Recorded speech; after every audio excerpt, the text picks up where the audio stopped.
BMS academy में आपका स्वागत है। पिछले सेशन में हमने व्यूज़ की जानकारी ली थी। इस सेशन में हम बात करने वाले हैं ट्रिगर्स के बारे में। ट्रिगर्स एक स्पेशल टूल है माइस्क्ल के द्वारा दिया हुआ, जो कि ऑटोमेटिकली इन्वोक होता है।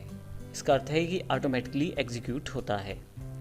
अब एग्जैक्टली ट्रिगर है क्या? ट्रिगर बेसिकली माइस्क्ल के स्टेटमेंट्स का एक ग्रुप है जो अपने आप ही एग्जीक्यूट हो जाएगा जब भी आप किसी पर्टिकुलर टेबल में कुछ इंसर्ट, डिलीट या अपडेट करने की कोशिश करेंगे।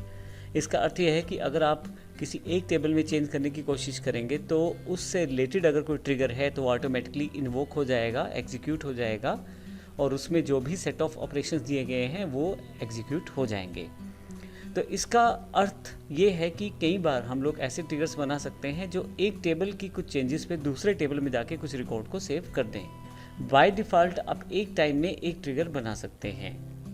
माइस्क्ल के 5.7.2 वर्जन से पहले आप मल्टीपल ट्रिगर्स नहीं बना सकते थे, परंतु अब आप बना सकते हैं। काफ़ी सारे ऑप्शंस माइस्क्ल में 5.7.2 के बाद जुड़ गए हैं। अब ट्रिगर हम किस प्रकार से बना सकते हैं, कौन कौन सी रिक्वायरमेंट है उसकी जानकारी लेते हैं। ट्रिगर जैसे मैंने बताया कि सेट ऑफ स्टेटमेंट्स हैं, इसमें काफ़ी सारी माइस्क्ल की स्टेटमेंट्स को आप शामिल कर सकते हैं, लेकिन इसका एक अलग नाम होना ज़रूरी है। आप एक से ज़्यादा ट्रिगर बनाएंगे जब तो सबको अलग अलग आइडेंटिटी देने के लिए हर एक का एक अलग नाम होना ज़रूरी है। मुख्यतः एक टेबल ऐसा होता है जिसकी वजह से ट्रिगर इन्वोक होता है, यानी कि एक टेबल में जब हम कोई चेंजेस करते हैं तो वहाँ पे इंसर्ट, अपडेट या डिलीट ऐसे केस में ट्रिगर इन्वोक हो जाता है ऑटोमेटिकली। और हम यहाँ दूसरा एक टेबल और बनाने वाले हैं जिसमें अगर ट्रिगर इन्वोक हो तो क्या हो। तो ऐसे केस में हमें इसका मतलब है दो टेबल चाहिए। पहला टेबल जिस पे कोई एक्शन होगा, इंसर्ट, अपडेट या डिलीट जैसा, और जैसे ही वो एक्शन होगा एक दूसरा टेबल हमें चाहिए होगा जहां उस एक्शन का रिएक्शन होगा, वो ट्रिगर की वजह से होगा। अब ट्रिगर की बात करें तो ट्रिगर में हमारे पास मुख्यतः इंसर्ट, अपडेट और डिलीट ऑप्शंस के साथ ही चीज़ें जुड़ी रहती हैं।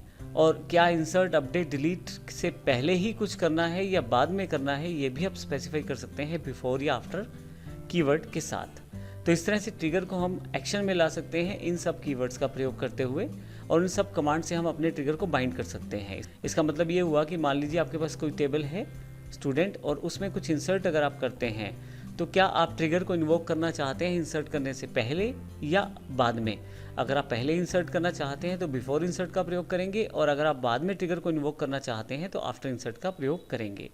तो इस तरह से आपकी जो इन्फॉर्मेशन है वो ट्रिगर होकर दूसरे टेबल में स्टोर की जा सकेगी, या जो भी माइस्क्ल स्टेटमेंट्स में डिफाइन किया गया है वो एक्शन लिया जाएगा। इन सब के अलावा जैसे नाम चाहिए, हमें दो टेबल्स चाहिए, फिर उनके ऊपर एक्शन डिसाइड करना है। इसके अलावा ट्रिगर की एक बॉडी यानी कि ब्लॉक भी रहता है जहाँ पे आप माइस्क्ल स्टेटमेंट्स को शामिल कर सकते हैं।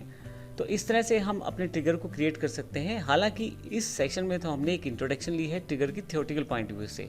अगले सेशन में हम प्रैक्टिकल रूप में देखेंगे ट्रिगर है क्या और किस प्रकार से इसे प्रैक्टिकली प्रयोग कर पाएंगे। धन्यवाद।